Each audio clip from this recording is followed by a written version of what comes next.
In the vast ocean of stars that compose the Milky Way, where millennia-old empires expanded across hundreds of solar systems, there existed an unspoken consensus among all advanced civilizations. Earth was untouchable. Not because of treaties or alliances, but for something far more unsettling, a reputation that defied all known logic. Supreme Commander Zix 9947 of the Nexari Confederation watched the holograms floating before him in the command room of his mothership. His species had mastered the art of pure logic over 10,000 Earth years ago. Every decision, every movement, every breath followed precise algorithms calculated by their enhanced biomechanical brains. To the Nexari, the universe was a complex but always solvable equation. "Commander," transmitted his intelligence officer, "Kex 2156, via direct neural pulses, the data on the Terran solar system is complete.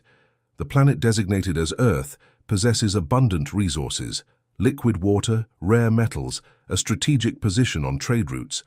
The native population has primitive technology, still reliant on fossil fuels and chemical propulsion." Zix 9947 processed the information in 0.003 seconds. "Then why?" he questioned, his neural circuits glowing in blue patterns of confusion. "Have 47 different civilizations failed to conquer this world? The Cathar, the Vorlag, even the dreaded Zorgon, all returned in disarray." The word disarray caused an almost imperceptible tremor in the Nexari systems. For a species that had eliminated chaos from their lives millennia ago, the very idea was disturbing. "The reports are inconsistent, Commander," Kex 2D156 admitted, his energy patterns displaying the Nexari equivalent of embarrassment. "They mention sensory bombardments, colorful floating objects, and something called Earth Secret Protocol. Our analysts have classified these reports as improbable." Zix 9947 rose from his command station, his movements precise and calculated. Through his ship's transparent viewports, he could see the Nexari fleet stretching for miles into space. 1,000 warships, each equipped with the most advanced technology in the galaxy. His soldiers were perfect, without unnecessary emotions, without hesitation, without flaws. "Commander," interrupted another officer, Vex 8834, "we are receiving a transmission from the Galactic Council. Supreme Ambassador Cthulhu of the Cathar requests an urgent audience." The holographic image of Ambassador Cthulhu materialized before Zix 9947. The reptilian creature, with its scaly grayish-green skin and eyes that shone with ancient intelligence, seemed troubled. "Commander Zix 9947, Cthulhu began, his voice carrying the weight of centuries of military experience, "I have come to warn you about your planned mission to the Terran solar system. As someone who has experienced Earth's secret protocol, I must advise you to reconsider." "Ambassador Cthulhu," Zix 9947 replied, his circuits processing every word, "with all due respect, the Nexari are not the Cathar. Our logic is pure, our systems infallible. Where others failed because of emotional imperfections, and we will triumph through reason." Cthulhu emitted a sound that the universal translators interpreted as a melancholy sigh. "Commander, I said the same words 3 galactic cycles ago. My fleet was invincible, my soldiers flawless, and yet—" He paused, his eyes closing as if recalling a painful memory. "And yet we returned defeated not by weapons but by confetti." "Confetti?" Zix 9947 processed the word, but his databases failed to classify it as a known military threat. "Tiny pieces of colored paper," Cthulhu explained, his voice nearly a whisper. "They coated our ships. Our targeting systems were compromised not by electronic interference, but by joy. The Terrans attacked us with joy, Commander, and we had no defense against it." Zix 9947 terminated the transmission, classifying Cthulhu's words as evidence of post-traumatic mental deterioration. He turned to his crew, his circuits glowing with renewed determination. "Officers, initiate the approach sequence. Today, the IMO Nexari will prove that pure logic is superior to any secret protocol these primitives may possess." As the Nexari fleet moved toward the solar system, in perfect geometric formation. None of them noticed the small human observation satellites that had already detected their approach. On Earth, in a secret underground facility located somewhere, between a pizzeria and a convenience store, Dr. Sarah Martinez gazed at the monitoring screens with a smile that would have left any Nexari deeply disturbed. "All right, people," she announced to her eclectic team of scientists, comedians, and meme specialists, "looks like we have visitors, and these ones seem to be the super-logical type. You know what that means." Her assistant, Lieutenant Jake Rodriguez, known online as Meme Lord Supreme, adjusted his glasses and began typing furiously. "Dr. Martinez, I'm already prepping the arsenal. We have Baby Shark on an infinite loop, a 48-hour compilation of cats doing parkour, and—" He paused dramatically. "The ultimate weapon, a complete playlist of 80s music mixed with fast food. Jingles," Sarah nodded approvingly. "Excellent. And the balloons? 10 million biodegradable balloons are being prepped, half with Welcome to Earth messages and the other half with drawings of dancing unicorns." As the Nexari fleet approached, confident in its technological and logical superiority, they had no idea they were about to face humanity's oldest and most effective defense: the ability to turn any serious situation into something utterly absurd. Earth's secret protocol was about to be activated once more. Dr. Sarah Martinez watched the monitoring screens in the subterranean control room, her fingers dancing over the holographic controls as the Nexari fleet drew inexorably closer to Earth.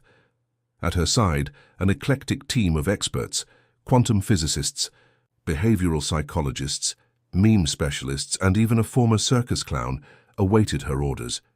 "Distance to enemy fleet, 2.3 astronomical units and closing," announced Lieutenant Jake Rodriguez, adjusting his glasses as multiple screens displayed real-time data.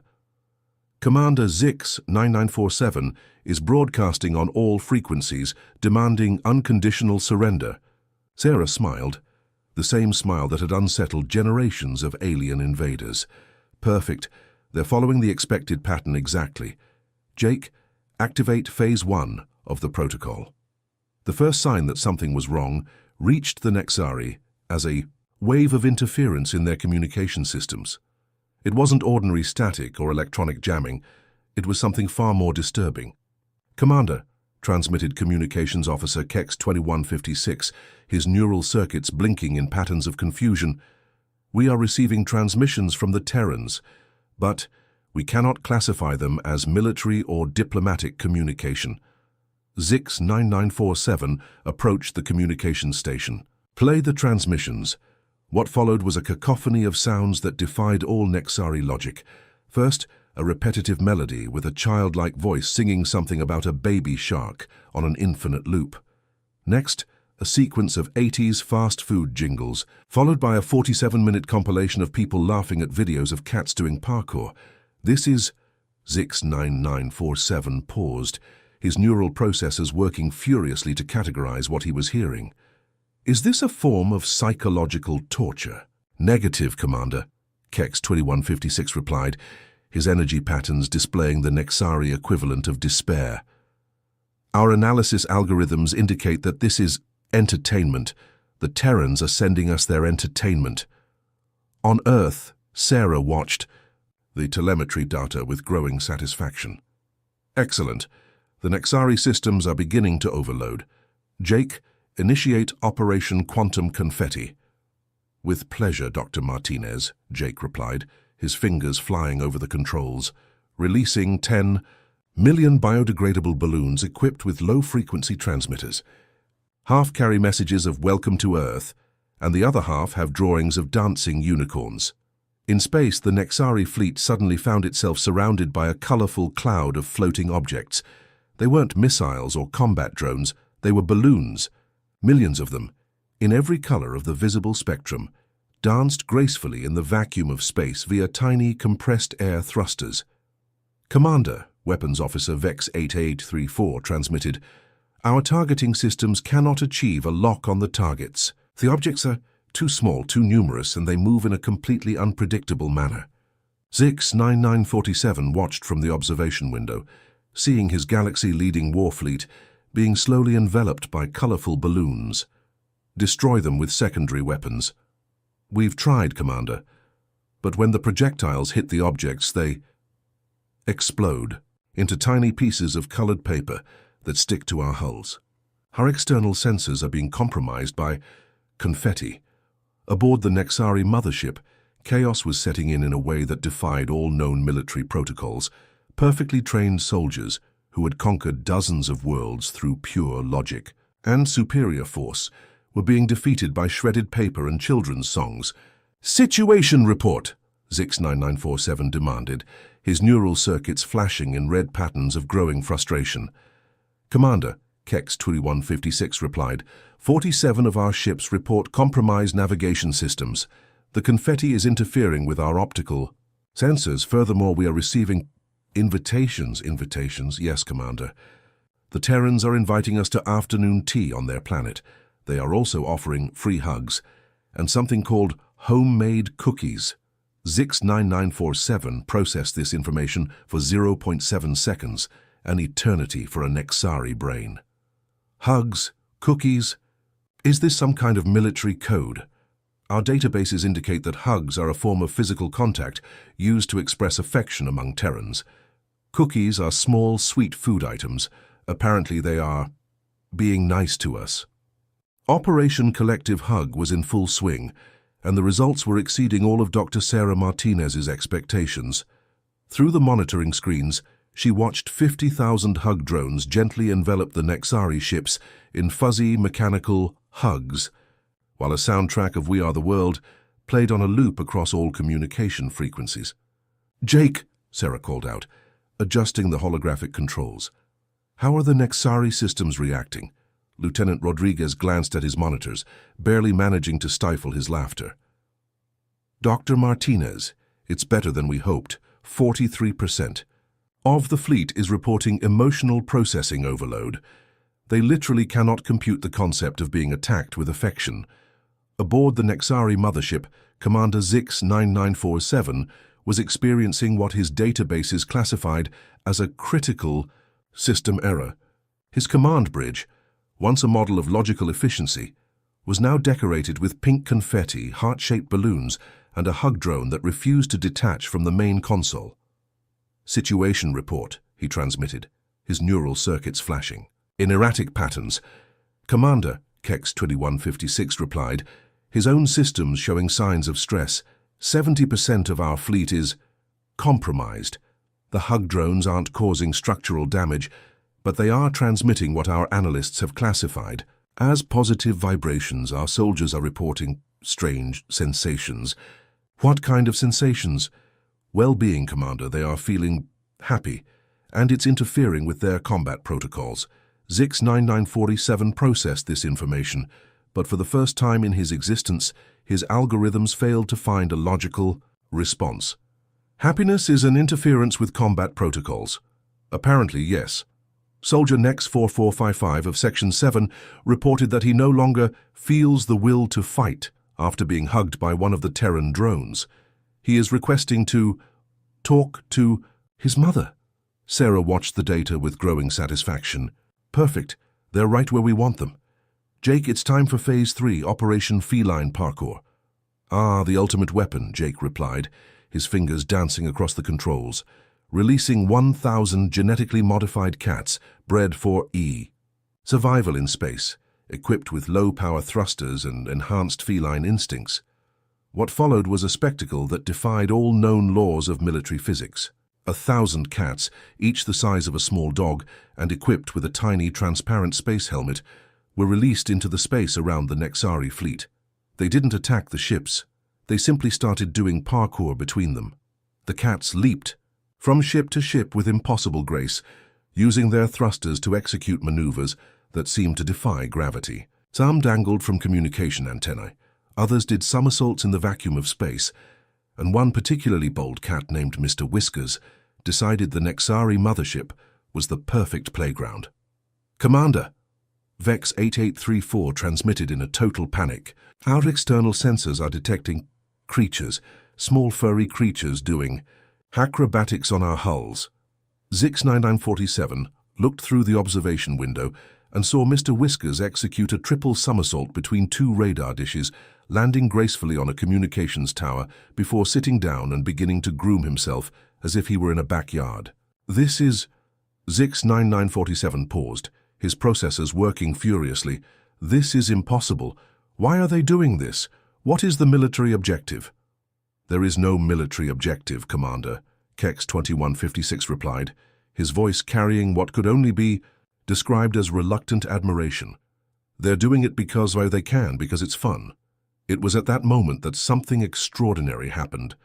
Soldier Nex 7789, a veteran of dozens of military campaigns, was watching an orange cat named Captain Whiskers perform a particularly impressive sequence of jumps between 3 different ships. The cat finished its performance with a backflip that brought it directly to the observation window of Nex 7789's ship. Captain Whiskers landed on the window, pressed its paws against the glass, and made that face all cats make when they want. Attention, big eyes, tilted head, an expression of pet me now. And then it happened. Nex 7789, a Nexari soldier perfectly programmed for maximum logical efficiency, experienced something his databases could not classify. It started as a vibration in his vocal circuits, then morphed into a sound that echoed through his ship. He was laughing. Soldier Nex 7789, his commanding officer transmitted, report your status. Your energy patterns are irregular. I don't know, officer. Nex 7789 replied, still watching Captain Whiskers, who was now doing a strange dance on the window. The terrestrial creature is... It's funny, I think I'm having fun. The word fun spread through the Nexari communication network like a virus. Soldiers throughout the fleet began reporting similar sensations. They were watching cats do parkour and enjoying it. The command bridge of the Nexari mothership had transformed into something that defied all known military logic. Mr. Whiskers continued to sleep peacefully on the galaxy's most advanced weapons controls, purring softly as Commander Zix 9947 watched. Him with an expression his databases finally managed to classify as confused tenderness. Dr. Martinez, Zix 9947 transmitted, his voice carrying a vulnerability he had never experienced before. I need to understand. What have you done to us? My soldiers are smiling. My officers are questioning the logic of the invasion. And I can't stop looking at this furry creature. Sarah appeared on the main screen, still holding Professor Paws, who was now batting at a harmless laser beam. Commander, what we did was very simple.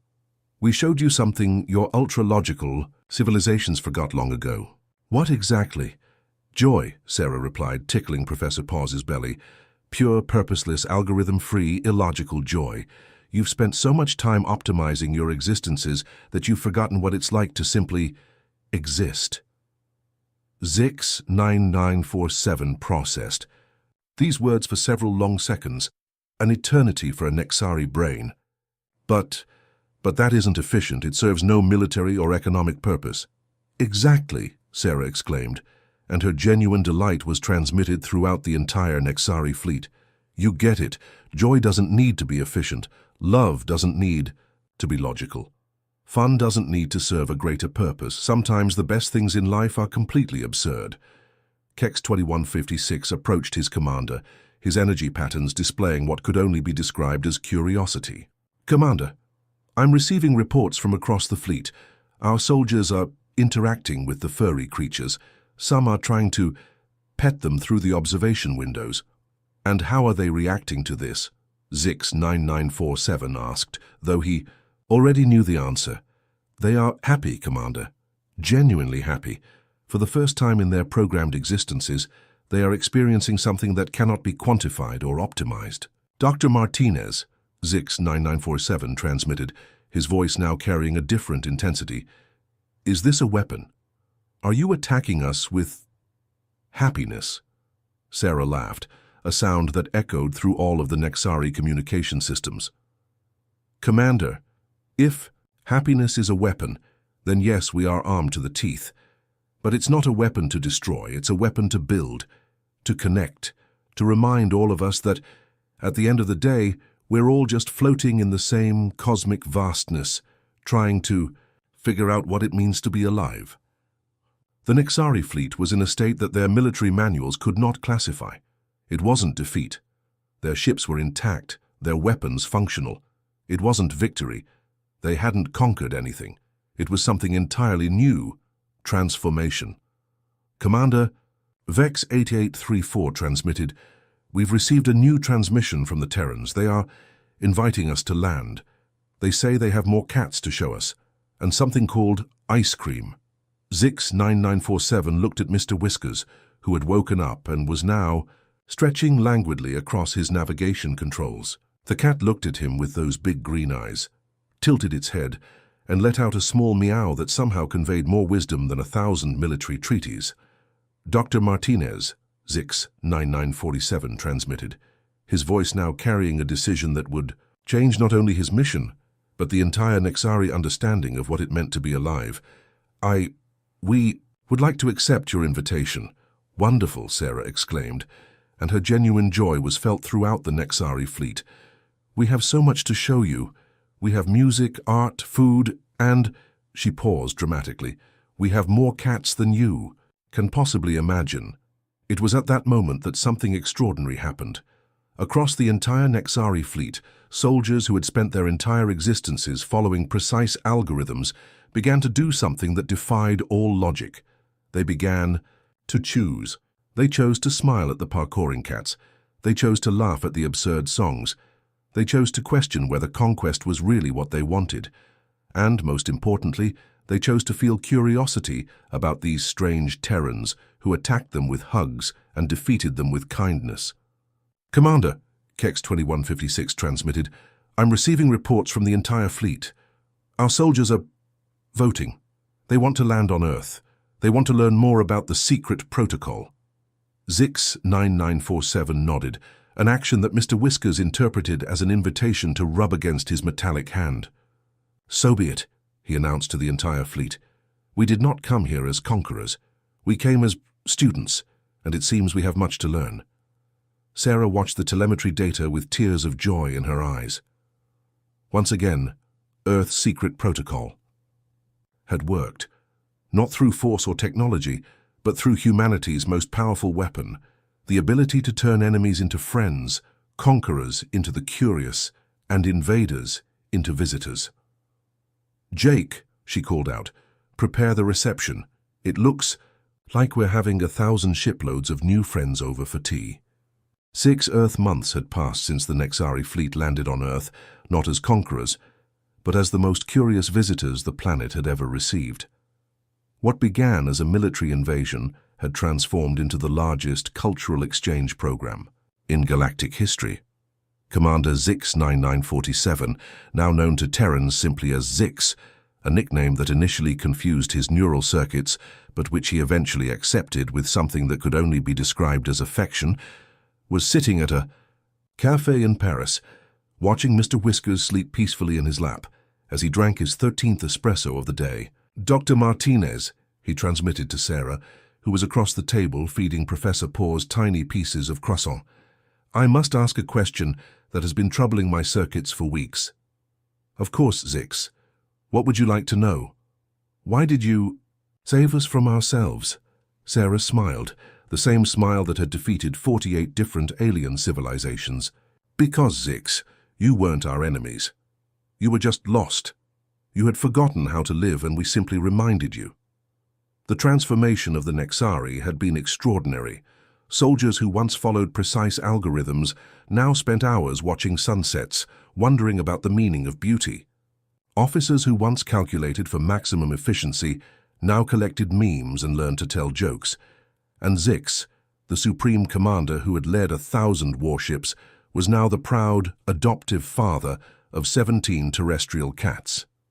Kex 2156, Zix, called to his former intelligence officer, who was now across the cafe trying to teach Captain Whiskers how to play chess. "How is the report for the Galactic Council coming along?" "Commander." "I mean Zix," Kex replied, his energy patterns displaying what could only be described as genuine joy. "The report is complicated. How do we explain to the Council that we discovered the secret to happiness through parkouring cats and 80s music? Earth had become something no one could have predicted. the galaxy's first center for absurdist therapy. Ultra-logical civilizations from across the cosmos sent delegations not to conquer, but to learn. The Cathar established a wellness consulate in Tokyo. The Vorlag opened an emotional studies center in Sao Paulo, and the dreaded Zorgon, known for their brutality, now operated a laughter therapy clinic in Copenhagen.